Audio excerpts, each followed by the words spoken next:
नमस्कार दोस्तों, स्वागत है आपका हमारे चैनल पर। दोस्तों, अगर आप UP triple S C PET 2026 का फॉर्म भरना चाहते हैं और आपको नहीं पता है कि OTR कैसे बनाना है और OTR बनने के बाद पैट का फॉर्म कैसे भरना है, तो यह वीडियो आपके लिए है।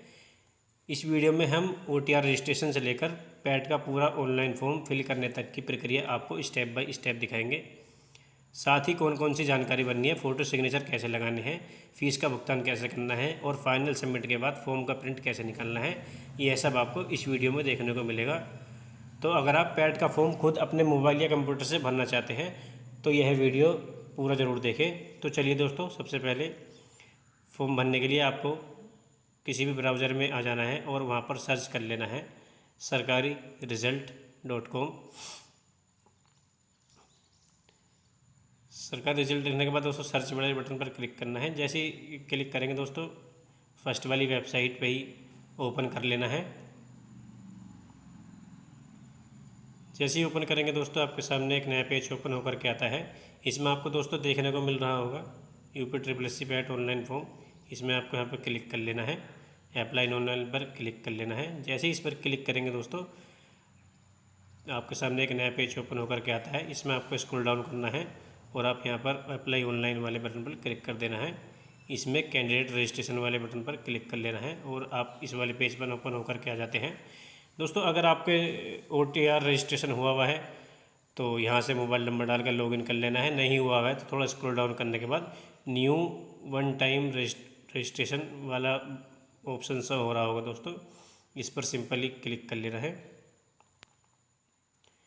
अब यहाँ पर OTR वाले ऑप्शन पर सेलेक्ट कर लेना है और आप देख सकते हैं दोस्तों, आपके सामने एक नया पेज ओपन होकर के आता है कि आपके पास पैट 2025 की पंजीकरण संख्या है। अगर है तो यस कर देनी है, नहीं तो नो कर देनी है। और इसके बाद दोस्तों आपके सामने एक नया पेज ओपन होकर के आता है जिसमें आपको सबसे पहले अपना मोबाइल नंबर डालना होता है दोस्तों। तो यहाँ पर मोबाइल नंबर डाल लेते हैं और मोबाइल नंबर डालने के बाद दोस्तों क्लिक हेयर टू वेरीफाई वाले बटन पर क्लिक कर देना है। क्लिक करते ही दोस्तों आपके मोबाइल नंबर पर एक OTP आ जाएगा। वो OTP दोस्तों आपको इस वाले बॉक्स में फिल कर लेना है। OTP फिल करने के बाद दोस्तों वेरीफाई OTP वाले बटन पर क्लिक कर लेना है।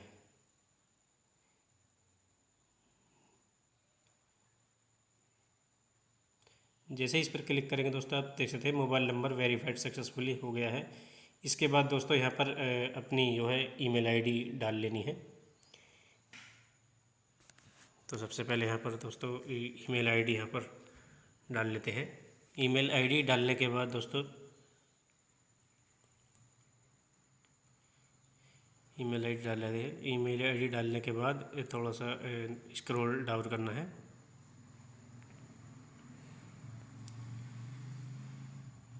यहाँ पर हमने ईमेल ID डाल ली है।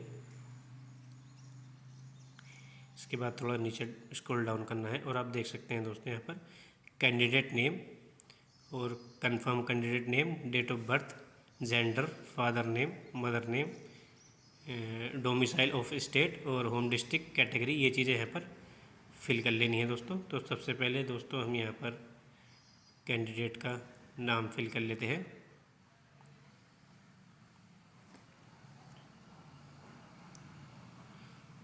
फर्स्ट वाले बॉक्स में दोस्तों कैंडिडेट नेम फिल कर लेना है।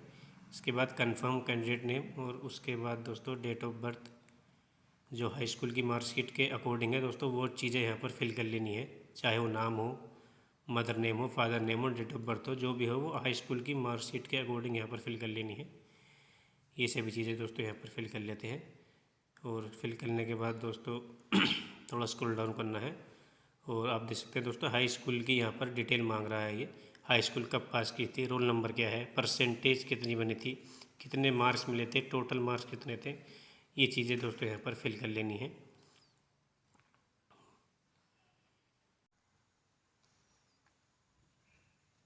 तो दोस्तों यहाँ पर हाई स्कूल की मार्कशीट के अकॉर्डिंग सभी चीज़ें यहाँ पर फिल कर लेते हैं और फिल करने के बाद दोस्तों आपके नीचे शो हो रहा होगा एड्रेस डिटेल।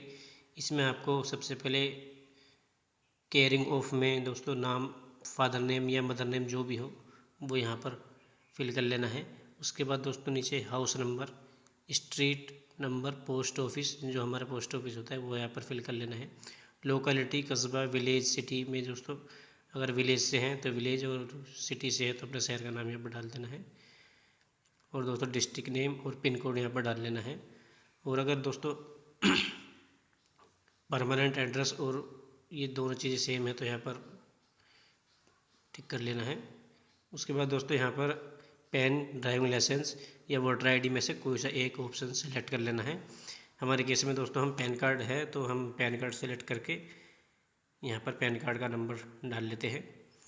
ये चीज़ें फिल करने के बाद दोस्तों आपके सामने शो हो रहा होगा, देख सकते हैं अपलोड फ़ोटो और अपलोड सिग्नेचर। फ़ोटो में दोस्तों आपको फ़ोटो की विड्थ 3.5 सेंटीमीटर और हाइट 4.5 सेंटीमीटर रखनी है। और सिग्नेचर में दोस्तों 1.5 सेंटीमीटर हाइट रखनी है और 3.5 सेंटीमीटर की विड्थ रखनी है। तो दोस्तों सबसे पहले हम यहाँ पर इस वाली वेबसाइट पर आ जाना है। रिड्यूस इमेज साइज करके एक वेबसाइट होती है दोस्तों, यहाँ पर फ़ोटो सेलेक्ट कर लेना है और फ़ोटो की विड्थ सेंटीमीटर में रखनी है दोस्तों 3.5 और हाइट 4.5 यहाँ पर करके रिसाइज कर लेते हैं। देख सकते हैं दोस्तों हमारा फ़ोटो 85 KB का लगभग हो गया है, जो कि 50 KB से 100 KB के बीच में ये लेगा। तो इसे यहाँ पर सेव करके यहाँ पे दोस्तों फ़ोटो अपलोड कर लेते हैं। फ़ोटो अपलोड करने के बाद दोस्तों आप देख सकते हैं यहाँ पर सिग्नेचर अपलोड करने हैं, तो सिग्नेचर का रिसाइज कर लेते हैं दोस्तों। सबसे पहले इस वाले पोर्टल पर आ जाना है और यहाँ पर सिग्नेचर अपलोड करके दोस्तों सिग्नेचर की विड्थ रखनी है हमें दोस्तों 3.5 सेंटीमीटर और हाइट रखनी है 1.5 सेंटीमीटर करके दोस्तों इसे रिसाइज कर लेते हैं। तो देख सकते हैं दोस्तों ये फ़ोटो की साइज़ थोड़ी सी अभी कम है। इसे रिजोल्यूशन में जाके इसे देख सकते हैं 21 KB, जो कि 30 KB से ऊपर का चाहिए। तो दोस्तों रिजोल्यूशन में जाके इसे बढ़ाते रहना है जब तक हमारी 30 KB से ऊपर का ना हो जाए। 750 किया था दोस्तों, इस बार 800 कर लेते हैं और रिसाइज वाले बटन पर क्लिक कर देते हैं। देख सकते हैं दोस्तों 31 KB का लगभग हो गया है। इसे यहाँ से डाउनलोड कर लेना है और अपलोड सिग्नेचर वाले बटन पर क्लिक करके फ़ोटो यहाँ पर अपलोड कर देना है। देख सकते हैं दोस्तों फ़ोटो और सिग्नेचर दोनों चीज़ें अपलोड यहाँ पर हो गई हैं। इसके बाद एक्सेप्ट द अबव डिक्लेरेशन वाले बटन पर क्लिक करके यस कर देना है। यस करते ही दोस्तों आपके सामने कैप्चा कोड ओपन होगा, कैप्चा कोड यहाँ पर डाल लेना है और सबमिट वाले बटन पर क्लिक कर देना है। इसे यहाँ से यस कर देना है। जैसे ही इस पर क्लिक करेंगे दोस्तों आप देख सकते हैं आपके सामने UP पैट का OTR हो गया है। इसमें देख सकते हैं दोस्तों print OTR form, print OTR वाले फॉर्म वाले बटन पर क्लिक कर लेना है और इसे क्लिक करने के बाद दोस्तों सेव कर लेना है। सेव कर लेना है या प्रिंट कर लेना है, जो भी है उसका नंबर नोट कर लेना है। तो दोस्तों आप देख सकते हैं हमने OTR सक्सेसफुली यहाँ पर कर लिया है। अब दोस्तों बारी है फॉर्म फिल करने की। तो दोस्तों इसके लिए सबसे पहले आपको दोबारा से ही UP पैट वाली वेबसाइट ओपन कर लेनी है और आप देख सकते हैं अप्लाई ऑनलाइन क्लिक हेयर पर क्लिक कर लेना है। क्लिक करने के बाद दोस्तों सेम प्रक्रिया वहाँ पर अप्लाई कर देनी है और कैंडिडेट रजिस्ट्रेशन वाले बटन पर क्लिक कर लेना है। इसके बाद दोस्तों यहाँ पर आप अपना लॉगिन ID में मोबाइल नंबर यहाँ पर फिल कर लेना है और सेंड OTP वाले बटन पर क्लिक कर लेना है। मोबाइल नंबर दोस्तों वही डालना है जो OTR करते समय हमने डाला था और इस पर OTP देख सकते हैं OTP चला गया है। जैसे ही OTP आएगा दोस्तों एंटर OTP वाले बॉक्स में क्लिक करके OTP फिल कर लेना है। OTP फिल करने के बाद दोस्तों आपके सामने कैप्चा कोड शो हो रहा होगा, कैप्चा कोड इसमें फिल कर लेना है और लॉगिन वाले बटन पर क्लिक कर देना है। जैसे इस पर क्लिक करेंगे दोस्तों आप देख सकते हैं जो हमने OTR करते समय डिटेल फिल करी थी वो यहाँ पर आ गई हैं। इसमें दोस्तों आप देख सकते हैं एक नया ऑप्शन शो होकर के आया है इंटरमीडिएट, यानी कि इंटर क्लास की डिटेल फिल करने के लिए। अगर आपने इंटर क्लास भी की है दोस्तों तो यहाँ पर इंटरमीडिएट वाले बटन पर क्लिक करके दोस्तों इसमें ईयर ऑफ पासिंग, मतलब इंटर कब पास की थी, तो इंटर का रोल नंबर, परसेंटेज और ऑब्टेन मार्क मतलब दोस्तों जितने नंबर आपको इंटर की क्लास में मिले थे आउट ऑफ 100 वो यहाँ पर फिल कर लेना है। टोटल मार्क्स यहाँ पर फिल कर लेने हैं। ये चीज़ें फिल करने के बाद दोस्तों आपके सामने ऑटोमेटिक परसेंटेज भी बन करके आ जाती है। तो ये चीज़ें फिल कर लेनी है और फिल करने के बाद दोस्तों आर यू मैरिड, मतलब शादीशुदा है तो यस कर देना है और शादीशुदा नहीं है तो नो कर देना है। उसके बाद दोस्तों you belong to economically weaker section EWS, मतलब EWS में आते हैं तो यस कर देना है, नहीं तो नो कर देना है। और उसके बाद दोस्तों एम्प्लॉयमेंट डिटेल, मतलब अगर आप गवर्नमेंट सर्विस में हैं तो यस कर देना है, नहीं तो नो कर देना है। और उसके बाद डिपेंडेंट ऑफ फ्रीडम फाइटर, अगर फैमिली में से या आप कोई फ्रीडम फाइटर रहा है तो उसे यस कर देना, नहीं तो नो कर देना है। और दोस्तों एक्स सर्विस मैन रहे हैं तो यस कर देना, नहीं तो नो कर देना है। और आउटस्टैंडिंग स्पोर्ट पर्सन, ये दोस्तों जो भी है यस है, यस कर देना है। अगर कोई चीज़ नहीं है तो उसे नो कर देना है। उसके बाद आप देख सकते हैं दोस्तों पर्सन विद डिसेबिलिटी, अगर विकलांगता है तो यस कर देनी है, नहीं है तो नो कर देनी है। उसके बाद दोस्तों you cleaning age relaxation of the ground other than mention, इसे अगर यस है तो यस कर देना, नहीं तो नो कर देना है। और उसके बाद दोस्तों डिक्लेरेशन फॉर्म को यस करके दोस्तों आगे बढ़ जाना है। उसके बाद दोस्तों अब इस वाले पेज पर ऊपर होकर के आ जाते हैं। इसमें आपको प्रोसीड फॉर पेमेंट, इस वाले बटन पर सिंपली क्लिक कर देना है। जैसे ही इस पर क्लिक करेंगे दोस्तों आपके सामने स्टेट बैंक ऑफ इंडिया एक ऑप्शन होकर के आता है, इस पर क्लिक कर देना है। और चेक बॉक्स वाले बटन पर क्लिक करके प्रोसीड फॉर फी डिपोजिशन वाले बटन पर क्लिक कर देना है। जैसे ही इस पर क्लिक करेंगे दोस्तों आपके सामने एक और नया पेज ओपन होकर के आता है, देख सकते हैं दोस्तों। प्रोसीड फॉर फी डिपोजिशन वाले बटन पर क्लिक कर लेना है पहले। उसके बाद दोस्तों अब देख सकते हैं पेमेंट रिक्वेस्ट कन्फर्मेशन, प्रोसीड कर लेना है। और प्रोसीड करते ही दोस्तों आप पेमेंट मेथड में जैसे करना है UPI से करना है तो UPI करके UPI QR वाले बटन पर क्लिक कर देना है और पे नाउ पर क्लिक कर देना है।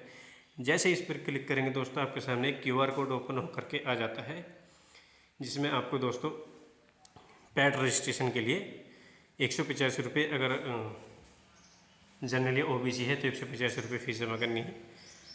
तो दोस्तों QR कोड स्कैन करने के बाद दोस्तों फीस यहाँ पर कर देनी है। और proceed to download the print application form, इस पर सिंपली क्लिक कर देना है। जैसे इस पर क्लिक करेंगे दोस्तों आप देख सकते हैं यहाँ पर UPSSC पैट के लिए आपका फॉर्म सक्सेसफुली फिल हो गया है। तो दोस्तों इस तरह से आप OTR रजिस्ट्रेशन से लेकर UPSSC पैट 2026 का फॉर्म आसानी से भर सकते हैं। मैंने इस वीडियो में कोशिश की है कि आपको फॉर्म भरने का पूरा प्रोसेस स्टेप बाय स्टेप और बिल्कुल आसान तरीके से समझाया जाए। अगर आपने वीडियो को ध्यान से देखा है तो अब आपको OTR बनाने से लेकर पैट का आवेदन करने की प्रक्रिया समझ में आ गई होगी। फिर भी फॉर्म भरते समय किसी स्टेप में कोई परेशानी आती है तो आप अपनी समस्या कमेंट करके ज़रूर बताएं। दोस्तों हमारे चैनल पर आपको सिर्फ जानकारी नहीं दी जाती, बल्कि हम कोशिश करते हैं कि हर ऑनलाइन काम को लाइव करके दिखाया जाए, ताकि आपको सिर्फ सुनने या पढ़ने के बजाय पूरा प्रोसेस अपनी आंखों के सामने देखने को मिले और आप भी अपने मोबाइल या कंप्यूटर से वही काम आसानी से कर सकें। इसलिए आपको इसी तरह की ऑनलाइन फॉर्म फिलिंग, सरकारी योजनाओं, सरकारी दस्तावेजों और रोज़मर्रा के ऑनलाइन कामों से जुड़ी जानकारी चाहिए तो दोस्तों चैनल को सब्सक्राइब जरूर कर लीजिए और बेल आइकन भी दबा दीजिए, ताकि आने वाली नई वीडियो की जानकारी आपको समय पर मिल सके। और दोस्तों अगर ये वीडियो उपयोगी लगी हो तो वीडियो को लाइक करें और अपने दोस्तों या उन लोगों के साथ शेयर करें जो UPSSC पैट का फॉर्म भरने वाले हैं। हो सकता है आपका एक शेयर किसी दूसरे व्यक्ति का फॉर्म भरना आसान हो जाए। साथ ही दोस्तों फॉर्म सबमिट करने के बाद अपनी एप्लीकेशन डिटेल, रजिस्ट्रेशन नंबर और पेमेंट से संबंधित जानकारी को संभाल कर जरूर रखें, क्योंकि आगे इसकी ज़रूरत पड़ सकती है। तो दोस्तों आज की वीडियो में बस इतना ही। उम्मीद करता हूं कि आपको यह जानकारी पसंद आई होगी और UPSSC पैट 2026 का फॉर्म भरने में यह वीडियो आपके लिए मददगार साबित होगी। मिलते हैं आपसे अगली वीडियो में एक और ज़रूरी जानकारी के साथ। तब तक के लिए धन्यवाद। अपना ख्याल रखिए और जुड़े रहिए हमारे चैनल के साथ। नमस्कार दोस्तों।